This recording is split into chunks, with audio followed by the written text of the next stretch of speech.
What's a typical day in the life of Kristyn Burr? A typical day. If any day is typical, that would be something. I am a single mom, so most of my days involve an 8-year-old who doesn't really believe in typical. But I try to keep some things the same every day. They keep my mind sort of sane. So getting up and working out, having breakfast, getting my kid out of bed, getting ready, getting her to school, or virtual school, whatever that is right now, and then getting to work. You know, between project site visits and meetings with my staff, or meetings with board members, or meetings with donors in the community, there really is no typical. That 8 to 9 hour window is sometimes chaos. And then I pick up my kid, and things go back to, I go back to being mom. And things are quieter, and she is my sidekick in so many ways. My tiny human, as I call her all the time. And I have. As she keeps getting bigger, I know that's going to be less and less appropriate, but she is still my tiny human. She is me, both blonde hair and blue eyes. She has kind of, because I've been at HomeAid now for 6 years, I've been in service work, I've done philanthropy. Like, she's been part of it all for the last 6-7 years. She's 8. But yeah, she is a free spirit. She's a bit of a hippie, but she's very much an 8-year-old too. So tell us, why HomeAid? Why HomeAid Northern Virginia? Why are you so driven for HomeAid Northern Virginia? Because you are driven. Yeah, I am. I am, a little bit. So HomeAid builds and renovates facilities for other nonprofits. So that's housing, and that's programmatic facilities that help people get back on their feet. I stumbled on HomeAid when I took this job. I moved to the area and found the job a couple of months later, and did not really know much about homelessness, not any more than anyone else. You know, it's an unsheltered person, an unsheltered family, somebody that has fallen on hard times. But I didn't know the depths or the reasons behind homelessness until I started at HomeAid and really understood the continuum of care, you know, how it happens, that people don't choose to be homeless. And I stumbled on the job, coming into the area, not knowing anybody, looking for work, looking for nonprofit work. 6 years ago? A lot of nonprofits, yeah, 6 years ago. Okay. Yeah. I started at HomeAid a few months after moving here. I'll talk about a learning curve, like when we cover 9 counties and municipalities, scheduling project meetings, I learned the hard way where things were. When you schedule a meeting in Alexandria and one in, you know, Fauquier County or something, but the work we do, being able to bring companies and nonprofits to the table to do work for human beings. And that, you know, homelessness is so much bigger than the word homeless, because or would otherwise be homeless. And there's so many reasons behind the why. You know, domestic violence, and there's been an incredible uptick in domestic violence. It's staggering in the last year because of the isolation and people being home with their abusers and the stress of it all. It's former incarceration, it's sex trafficking, it's drugs, it's mental health issues. There's so many reasons. It's the loss of a job, divorce, something that people, you know, a lot of times if you don't know what you don't know, and if you believe that can't happen to you, and something, you know, divorce, I don't even know what the statistics are on divorce, especially now in a pandemic. Right. I think they're pretty high. Yeah. That can happen to anyone. Yeah. Which can leave you with a 1-income household and children that need to be fed and need daycare and need so many things.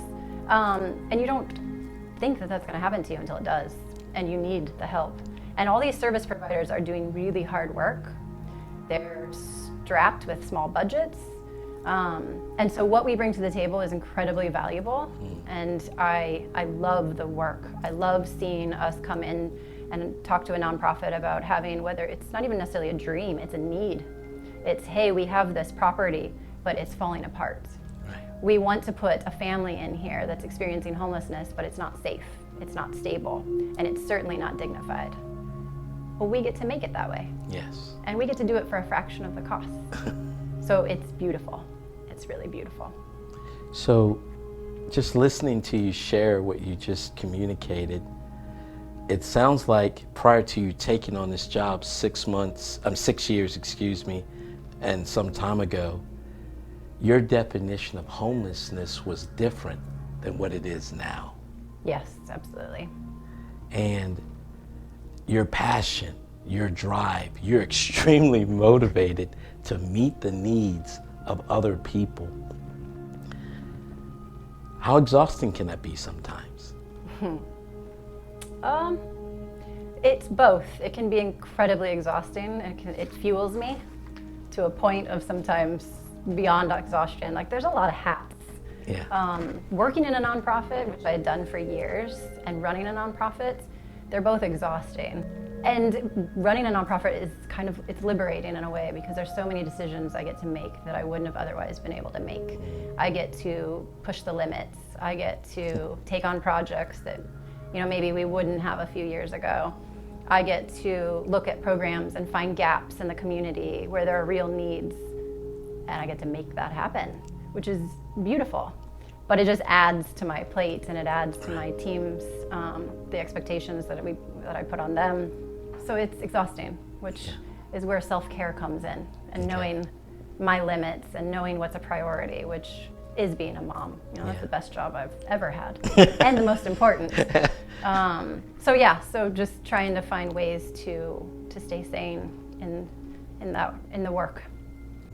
You have an internal HomeAid Nova team, and then you work with builders. Can you share a little bit about your team and the builders you work with? Absolutely. Yeah, we have a small but mighty team. I have a staff of 4. Probably a little under capacity as far as what we need for staff, but that's a whole nother story. But I have an incredible team. I have people that have been with me for several years. One has been there longer than me, which is just amazing to have a team that is just as passionate about the mission as I am, and understands the need for flexibility and that things change on a dime. But they're solid people, really there for the right reasons. They love the work, and they're behind everything we do, which is really, really important, because it can be strenuous. Yeah. We do ask a lot of them. And then the builders, the board members, we have a huge board, maybe a bit too big if you asked any other nonprofit executive director, and their mouth drops when they realize how many we have. But we have such a committed board, a hands-on, For sure. invested, engaged board, which not everybody is that lucky. The builders are really dedicated. I think they get a bad rap just in general. They're killing trees and building big, beautiful homes, but at the same time, they are incredibly generous. Yeah. Incredibly generous. And this gives them a way to be generous, doing what they do best. They're the experts, and nonprofits are not. The last thing those executive directors or CEOs need is to put another hat on that requires construction or management of a project, or trying to negotiate quotes or bids for whatever their construction needs are. And so our builders come in and do the work, and they're there from the start to the finish, and they take a lot of pride in those projects. It's way more than just construction. It's way more than just flooring. It's way more than just paint. Just an addition can expand a program, for an entire family.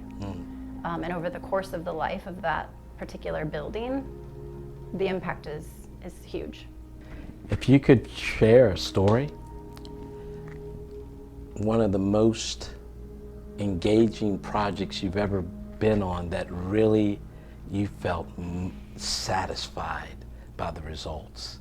You saw how impactful the work was, and it just moved you. Absolutely.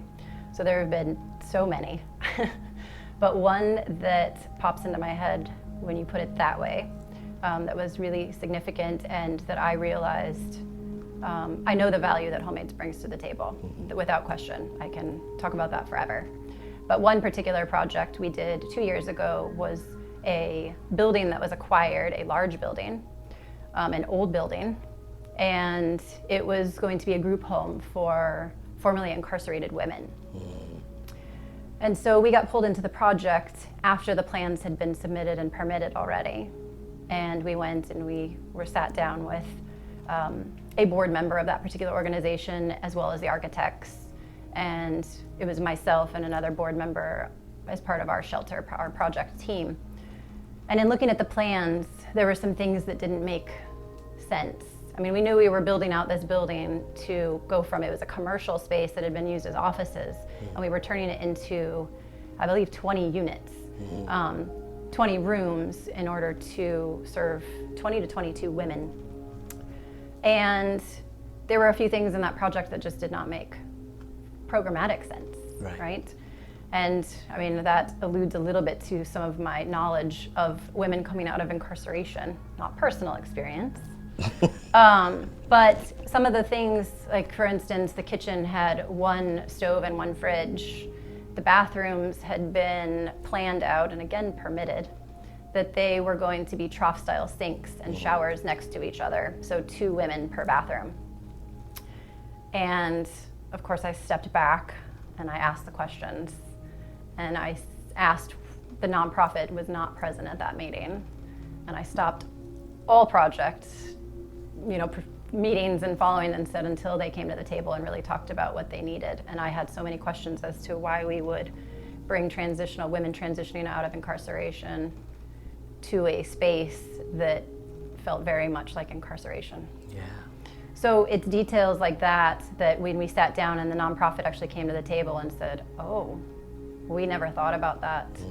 You don't know what you don't know, and when there are different entities and different companies involved, you're trying to make it nice and trying to make it better and trying to make it different.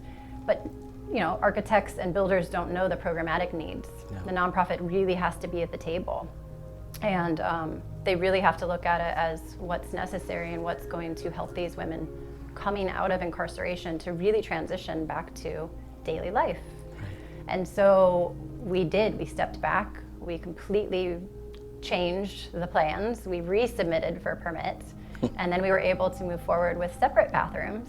There's dignity in that, right? Yes, taking a shower by yourself after being incarcerated for any amount of time. That's correct. And then expanding the kitchen so that they could do cooking classes and that the women could have space for, that's a lot of women in one space. Yeah. And so having space to put their own food and their own groceries and that kind of stuff. So I took a lot of pride in that project, realizing how important my vast knowledge is in working with so many different nonprofits and understanding that although I am not a service provider myself, I have learned a lot about what is needed and what we've been able to do with different projects. We've done 155 construction projects in 20 years. That's a lot. And although I haven't been involved in all of them, I've looked back at them, and we can see as we sort of grow and realize what nonprofits maybe need or should think about programmatically when they're doing construction. Right. I graduated with I have a master's in business, and I went into nonprofits. And although that's very relevant, you need a business background. You need to know how to run a business in order to run a nonprofit, because that's very much what it is. Yes. I didn't have the social work experience, and I hadn't had the nonprofit background, but that is very much my passion, giving back in whatever capacity I can, and bringing people together, different populations, and bringing together partners, bringing together nonprofits that do good work, and bringing together corporate entities to really do stuff together. Stuff that we couldn't do otherwise, stuff that couldn't be done otherwise. I believe we all should give back in some capacity, regardless of where we are in life. I think there's a quote about that being the rent we pay for being on earth is giving back. So I wholeheartedly believe in that. Yeah. I like that quote. Yeah. I have another quote, and that is, we were built for others. Yes. And people are who we were built for. Yeah. So giving back is so rewarding. Yeah, I agree. How is HomeAid Northern Virginia funded? We rely heavily on pro bono donations on our projects, as well as HomeAid funding, which we have 4 fundraisers a year that are imperative to our sustainability. We don't get any government funding, and we don't get a lot of grants because we are not a service provider. So we work really hard to have very successful fundraisers throughout the year. Another way that we've been able to get a lot of funding is third-party events. We've been really, really lucky with, again, a lot of our builders and our partners, like SN Mortgage, doing third-party fundraisers, which there's a little less work for HomeAid staff. And it's twofold, because there's funds that come from those events, which is amazing and really helps us continue our mission, helps us fund gaps in projects between pro bono donations and retail costs, but it also allows us to reach into an audience that we wouldn't already have, or we wouldn't have exposure to. So it's knowledge also. It's getting the word out, not just what we do, but about homelessness, about what homelessness is and isn't. It's the what I didn't know before I started at HomeAid, and letting people know that although you may not see it every day, homelessness can happen to your next door neighbor or to someone in your family. So can mental illness or addiction or any number of causes that lead to homelessness. So yeah, so we are really reliant on those kinds of events. They really help with our bottom line. As we're wrapping this up, give us a glimpse of your current projects that are going on right now. And it's not a short list. It is not a short list. It's not a short list. So just give us an idea of what those projects look like and how big is your geographic area? Yeah. So we have always covered the Northern Virginia footprint, which usually it's 9 municipalities and counties. So it's Fauquier, Prince William, Fairfax, Loudoun, Alexandria, Arlington. But we recently expanded. As of 2020, we expanded to Winchester. And we also acquired, as of 2021, the DC charter. So we are moving into DC and trying to navigate what projects in DC will look like. So it's a rather large footprint. I said I was maybe understaffed a bit. But as far as projects goes right now, so the needs were great before. The needs, I think, were realized in a very different way during the pandemic and how things were being done. And it's hard to socially distance people in shelters when you had bunk beds. Like, there were just so many things that nonprofits had to pivot on a dime to try to figure out how to serve people's needs but being safe. Right. So the needs are great. And we currently have 13 projects in development, 2 of which are long-term. The rest are under construction or in progress of being under construction. We actually just wrapped up a great project, a wonderful project, on Tuesday of this week. We had a lovely socially distanced ribbon cutting on Tuesday for a home, a single family home that we renovated, a full completely transformation, where we took a small 3-bedroom house and turned it into a 4-bedroom, much larger. We finished a basement, we added an addition, an ADA compliant addition, which is to serve men and women coming out of homelessness that are veterans, for an organization called Operation Renewed Hope. So that is one of the, and we actually had the luxury to have that one furnished by a staging company that is a really great partner of HomeAid. So we have a bunch of different projects, all in different, we do not just housing. The original mission of HomeAid was to add or preserve beds, and we have expanded probably the last 10 years, maybe a little bit less, expanded where we're really getting into programmatic spaces, because programs are just as important, if not more important, than the beds. So projects right now, I think half of them are programmatic. We have a senior center for Catholic Charities that we're working on. The senior population is one there's a lot of concern with the isolation, meals, getting out and socializing, just welfare needs. And so we are renovating a space that's been around for 46 years, I think. It's been around for 46 years, making it more efficient. Paint, We moved some office space. We moved some walls, a lot of walls actually, to make programmatic rooms for different kinds of medical needs and meals and that kind of stuff. So and then we have townhomes that are used for affordable housing right now that we're renovating. We have a thrift store that is in Dumfries, Virginia, and it's for an organization called ACTS, which is a tremendous organization. They have some underfunded programs, so we are renovating this thrift store to make it, I guess dignified would be the word to use. Yeah. It was pretty dilapidated.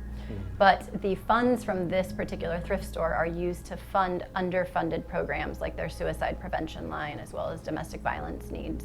So, it's not a huge project, but it has huge impact in the community. Right. Yeah. So our projects are kind of all over the map, but we are serving a lot of different populations right now and have a lot of builders involved currently, yes, which is really awesome. Some really great builders. Yeah, really great builders. Kristyn, I can honestly say I am very proud and very thankful to be part of the 2021 board for HomeAid Northern Virginia. And we're so excited to have such a dynamic leader as yourself. And we're looking forward to the things that we're going to accomplish this year. Coming out of a pandemic and not looking back, right? We're going full steam ahead. Yep, I agree. So, and we're following you. That's a lot of pressure. And we're following you. I'll say it again. Hey, I got this. Yes, you do. Yeah. Thanks for being a part. No, Thanks for being with us today. Thank you. And we're looking forward to an exciting 2021. Thank you, me too. Thank you. Peace out. Just kidding. Peace out. Do that. Do the peace out.